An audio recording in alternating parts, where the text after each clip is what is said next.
Welcome back to another edition of the Common Constitutionalist Weekly Podcast, and I am the Common Constitutionalist. And today I've got a couple of topics for you, the first being the Hillary Clinton email scandal. That's not really about the Hillary Clinton email scandal as much as it is about the FBI. And also there has been quite a stir created in San Francisco regarding a urinal. Yes, an outdoor urinal. And we'll discuss those two topics today on the Common Constitution.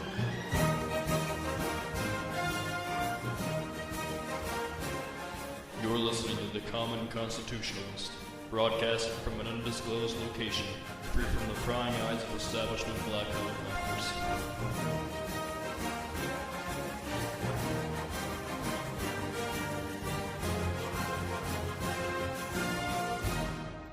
All right, here we go. Now, you may have noticed that the Common Constitutionalist has sounded a little stuffy lately. And yes, the Common Constitutionalist has been a little stuffy lately. It seems that fall has not been very kind to me. I used to have autumn allergies. It was tested. I don't know what was wrong with me, what I was allergic to, whatever. All I know is that fall hit and I was on allergy meds until winter came, and that was that. And then one year, 10 years ago maybe, it just all of a sudden, one year I was on the allergy meds, the following fall, nothing, and nothing ever since. And now all of a sudden, a couple of weeks ago, it's hit, and I've got the old stuffy nose, the postnasal drip, the hacking cough. It's a lot of fun. So I'm going to get through this. I'll use the old cough button, as I just did. And we'll do this thing. So is it me, or is it now kind of evident that the FBI has been completely corrupted like every other department in the federal government? You just go down the list, the EPA, the IRS, Homeland Security, whatever, and virtually every division within Homeland Security. It seems like they've all been, they're part of the Obama administration, yes, but they work directly for the Obama thugs. It's no longer, and hasn't been for, well, since Obama has come into office, for sure, and before that, but certainly he's put it on steroids. The government no longer works for the people, by the people, of the people, and whatnot. They are an entity unto themselves, and they'll do what their fearless leader tells them to do, and that's it. They all seem to be of the same mindset. Now, the old joke used to be that government was just incompetent, but those days, frankly, they're long gone at this point. It's taken Obama and his thuggish administration 8 years, that's it, only 8 years to fully criminalize every freaking department. It's not like some, like the EPA, haven't already been corrupted. They were long ago. But Obama and Clinton and the rest of those bums, they've basically put their criminal stamp on them. And they've basically, if I can use a Star Wars analogy, they've shown them the awesome power of the dark side of the Force. And everybody's gone along for the ride. They're all Sith Lords now. Every department head is a Sith Lord. But through it all, there had been one department that until, well, recent revelations, looked like it could still be counted on. And I still recall just months ago, that Republican politicians, conservative pundits, talk radio, everybody were singing the praises of James Comey and the G-Men, that he was a good guy, and that he would get to the bottom of the Hillary scandals. And sure, they were up against the Obama-Clinton machine and all, but Comey, he's an upstanding individual. He wouldn't buckle under the pressure. That's not who he is. He's not a politician. Well, guess what? That was then. I'd like to point out, without tooting my own horn, that I was one of the few conservatives that didn't buy into the fact that into the false narrative that Comey was this upstanding individual and would fight against the Obama administration and bring Hillary to justice or some nonsense. I figured from word go this guy was going to sell out, and that's exactly what he seems like he's done. That seems my butt. He's done. He's no longer independent. And frankly, I'm starting to wonder whether he really was ever independent, whether that was just some big act. So to that, the IBD writes, the FBI was once known as incorruptible, a legendary enforcer of American law that fought traitors, spies, organized crime, and government corruption with equal fervor and fearlessness. Yeah, those were the days, eh? But recent revelations about the FBI's moves during its investigation of Hillary Clinton's rogue email server suggest that the FBI no longer exists. And boy howdy, IBD, yeah, you got it. I don't know how many people have been late to the party, but they're catching on. Now they write of particular relevance, hello, cough button, are the so-called side agreements signed by the FBI with high-level Clinton aides Cheryl Mills and Heather Samuelson as part of the investigation. And I'll get to those in a minute. And for those who haven't heard of this yet, this is incredible. I mean, this is low down and dirty, brother. But like I said, we'll get to that in due time. IBD continues. It's important to note that both of these sides were in the thick of things in Hillary land and surely knew about Clinton's likely illegal use of private server and her exposure to U.S. secrets. They're speaking or writing of Mills and Samuelson. All right, they continue. Those side deals essentially tied the hands of the Bureau in its investigation, and that was what FBI Director James Comey's intent was all along, to keep from having to do what it knew should be done, and that is indict Hillary Clinton for repeated careless violations of national security law and for subsequently lying about them to the FBI and Congress. And that's not quite accurate. I mean, it's close. I mean, it is, but it's not accurate. Just because of the indictment thing, the FBI can't indict anyone on its own. It can present evidence and, to give it to the proper authorities and then recommend indictment, but it can't indict anybody. But that's a ticky-tack point. So to these side agreements, Zero Hedge had a pretty good write-up on the side agreements. And these agreements, with Zero Hedge writes, not according to them because it's fact by now, that the FBI apparently struck side agreements with both Cheryl Mills and Heather Samuelson to destroy their laptops after conducting a search. Now, who does that? Who authorizes that? It's like the police putting something into evidence, and then after they see it, they don't catalog it and file it away. They destroy it. And they put it in some burn pile. What is that? Who does that? Nobody does that. And the FBI gave immunity to both Mills and Samuelson for their cooperation. And the immunity deals for Mills and Samuelson were negotiated before they agreed to hand over their laptops. So they were given immunity before the FBI even knew what was on the laptops. I don't know. I've seen enough cop shows and I've spoken to enough cops and whatnot and detectives to know that this is not the way immunity is supposed to work. You're kind of supposed to at least suspect or know what you're going to get before you give the guy immunity, other than just say, okay, we're not going to prosecute you. What you got? And then it turns out they got nothing. But then you've already given them immunity and signed it away, and so they're free to walk away. How ridiculous is that? And also, according to the side agreements that the FBI made with Mills and Samuelson, the FBI agreed to limit their search to documents authored before January of 2015. So almost 2 years ago, they weren't allowed to look at anything after January 15th. And the FBI agreed to this upon giving these people immunity, these two women immunity, and this is part of the side agreement. And again, who does that? No, what? You agree to limit your search? I mean, give me a break. It would be like police detectives going into a house, searching for, illegal drugs or searching for weapons or something like that, and agreeing to only not look in the basement. You can look everywhere else, but we've agreed not to look in the basement. And what the frick is that?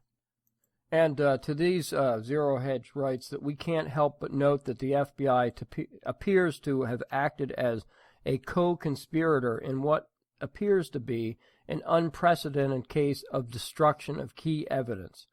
And they're absolutely right. This is, I don't know if it's unprecedented or not, but it sure as hell, it smacks of corruption like you can't believe. This is unbelievable how co-opted the FBI has become.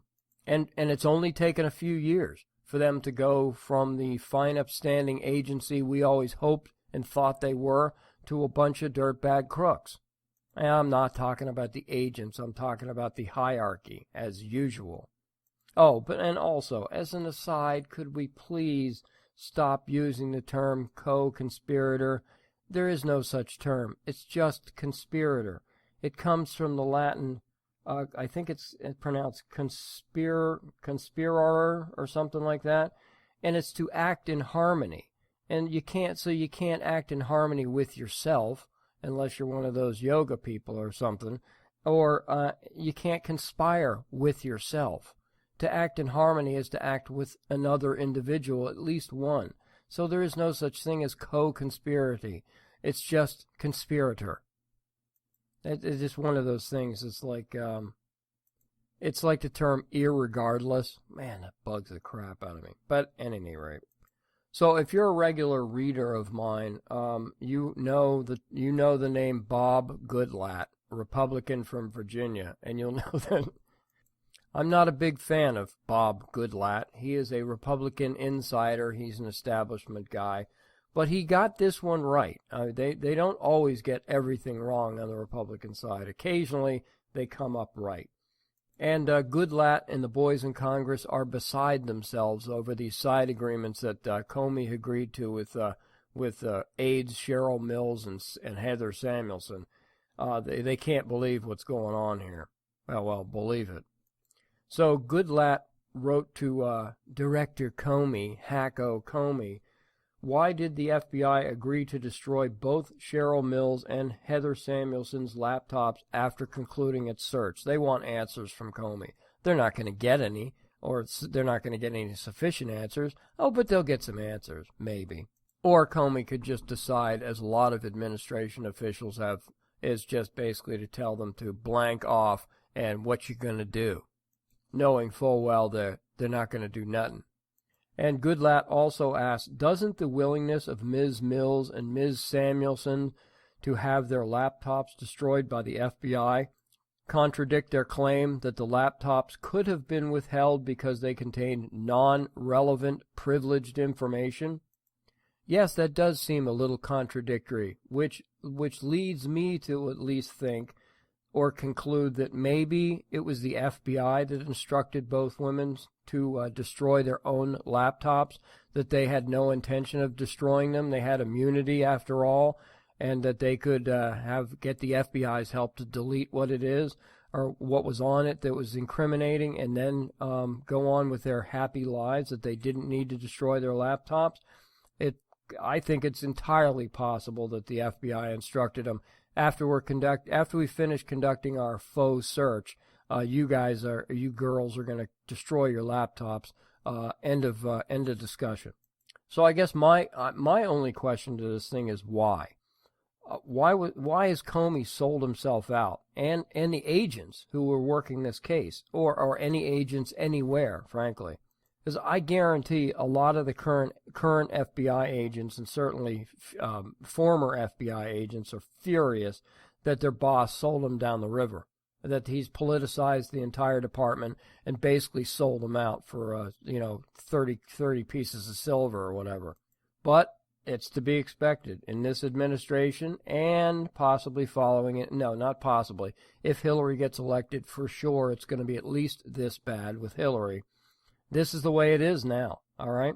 At this point, there's no difference between the FBI and Homeland, who sold out their border patrol and ICE agents long ago.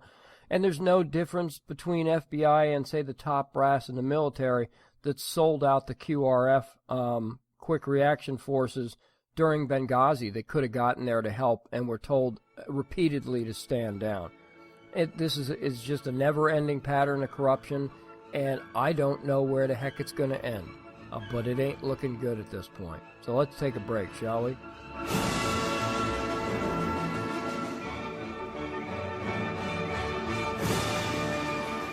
You're listening to the Common Constitutionalist. Let the truth be known.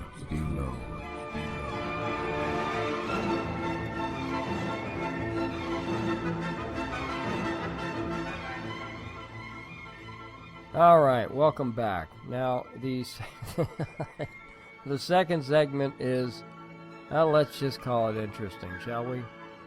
And this comes to us from the Daily Mail, my buddies at the Daily Mail. And what podcast wouldn't be complete without some silliness from the Daily Mail? They do have a knack for coming up with some really bizarre articles. They dig pretty deep, and this kind of stuff you can almost find nowhere else. But let's do this. So there is a Chinese Christian Union in San Francisco. This comes from San Francisco, wild and wacky San Francisco, and they put the W in wacky. But the Chinese Christian Union. Did you know there was a Chinese Christian Union? I had no idea. But okay, fine. And in San Francisco to boot. Go figure. Of course, in San Francisco, they probably have the Transgender Christian Union, too. So, it is what it is, I suppose. So, the Daily Mail writes that the Chinese Christian Union of San Francisco filed a civil complaint in April demanding the city remove the concrete circular pissoir from iconic Dolores Park. The group claimed the urinal, that's what a pissoir is basically just a urinal, which is out in the open and screened only with plants for privacy, emanates offensive odors, has no hand washing facilities, and is offensive to manners and morals. An outdoor urinal that emanates offensive odors. What are the odds? The group also said it was unfair to women and people with disabilities, I guess because you couldn't wheel your wheelchair in there and take a leak in the pissoir, and even likened the lavatory to a sex party in the public park. I have no idea what that has to do with anything, but whatever. Chinese Christian Union, they got a different idea about things, maybe. I don't know. So I've seen pictures of this thing, and first off, it's basically a round concrete slab that is got a curb around the edge of it, so the pee doesn't leak out over the edge or something like that, and it has a floor drain in the bottom of it, and you walk up to this thing, you stand on the concrete, and you take a leak into the floor drain, I suppose, and it where this says that it is only screened with plants for privacy. Well, I gotta tell you, I don't know what they've been doing to these plants. They've been eating them or taking a leak on them or something. But whatever plants were there aren't there. It's basically some dirt, a couple of stalks of what used to be plants, and a screen with like a white screen around a kind of semicircle around the thing, so you can't see directly through the front, but you can see certainly from behind. And to top it off, it's facing a commuter rail train. It's facing the tracks of a commuter rail. So what a pleasant sight it will be during your morning commute or evening commute to drive by. You're on the train, you're relaxing after a hard day, or you're stressed out coming into work or whatever it is, and you're riding by and you see this homeless guy taking a leak in this pissoir right beside the railroad tracks. It's just San Francisco, man, I just don't even know. So I suppose, unfortunately, the Chinese Christian Union is going to have to find something else to complain about, because San Francisco Superior Court Judge Harold Kahn struck down the allegations in a ruling this week, the San Francisco Chronicle reported. In the ruling, Judge Kahn decided the installation and maintenance of the pissoir does not contravene any of the constitutional provisions, statutes, or common law rules cited by plaintiffs, nor even if it did, would there be any basis to issue the requested injunctive relief. Now, you may be asking logically, what the heck did they put it there in the first place? Well, they had a good reason to put it there, and their reasoning was the item was installed in the popular park at the start of the year in an attempt to stop men from relieving themselves in the bushes and other areas. That's terrific. And now, I'm sure the Chinese Christian Union, is that what they call themselves? Yeah, the Chinese Christian Union decided that they'd better put something politically correct in there, or maybe they are politically correct, and that's why they put it in there. But the fact that it discriminated against women and the disabled is a little absurd, a little ridiculous. But, of course, this is San Francisco, so if you don't put something in it that's anti-discriminatory, then you probably don't stand a prayer of getting anything done. And it turns out that they're not going to get anything done anyway. Now, it doesn't say whether this was the Chinese Atheist Union or the Chinese Satanist Union, whether something would have been done. But certainly with the word Christian in there, I'll bet they didn't stand, pardon the pun, a prayer of having any relief for this one. The lawsuit also claimed that the the open-air urination hole, which is exactly what it is, just a concrete hole with a floor drain in it, violates the privacy of those who need to use the restroom but would be required to expose their bodies and suffer shame and degradation of urinating in public view. Yes, I'm sure that's a big concern for anybody who's going to go and stand in this pissoir to use it in a park that has at least a couple more enclosed facilities that you got to walk an extra 50 feet. And that's the whole point of this thing, is that these people don't give a flying crap where they pee. It doesn't matter. They'll pee on the nearest car, the tree, a bush. It doesn't matter. There's some guy's shoe. It won't make any difference to these people where they take a leak. If you take the thing out and make them go to a facility that's 100 yards away or something like that, they're not going to walk 100 yards. They're just going to whip it out and do their business, and that's that wherever the heck they stand. So it's not going to cause these people any public embarrassment. Maybe a few, but overall not so much. But of course, the city attorney's office, they fought the litigation vigorously. Naturally, they would fight the litigation vigorously because that's who they are. And liberals, they just do stuff that's so counterintuitive, it's ridiculous. The attorney's office pointed out that the 16-acre park is well known for its counterculture, immodest sunbathers, pot brownie vendors, spectacular city views, and famously irreverent hunky Jesus contest. And also now they can have a pissoir contest too. So this is the reason why they fought it. It's ridiculous. And the city's attorney's office also added that residents advocated for the facility called a pissoir to stop people from urinating on walls, bushes, and sidewalks. And this ain't going to stop anybody from doing anything. If they're 100 yards away from this pissoir on the other side of the park, you think they're going to stop? They're going to stop everything and walk across the park? No. They're going to find the nearest wall, the nearest bush, and the nearest guy's car, or his front stoop, or whatever. It won't make a hill of beans worth of difference to any of these people, probably. Now, this urinal, this pissoir, was part of a $20 million renovation plan for a city that's dead-ass broke, excuse my language, but they are, that now has put more than 24 toilets in the park, along with other upgrades. So they've got, excuse me, I misspoke when I said they had a couple of enclosed toilets.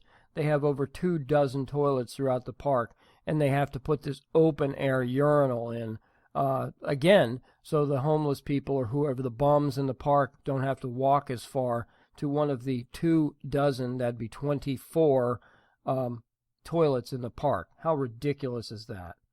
So just leave it up to San Francisco to do something completely stupid like this, an open-air urinal. What's next? Oh, I don't know. Open-air crappers, maybe? I don't know. I don't know what's next for these whack jobs out in San Francisco. But this is just silliness. It's just absolute silliness. And the fact that they put it facing toward a commuter train is ridiculous. Why don't they just put it at the station so everybody can watch? I don't know. So this is the Common Constitutionalist signing off. I hope y'all have a great weekend, and I am out. See ya.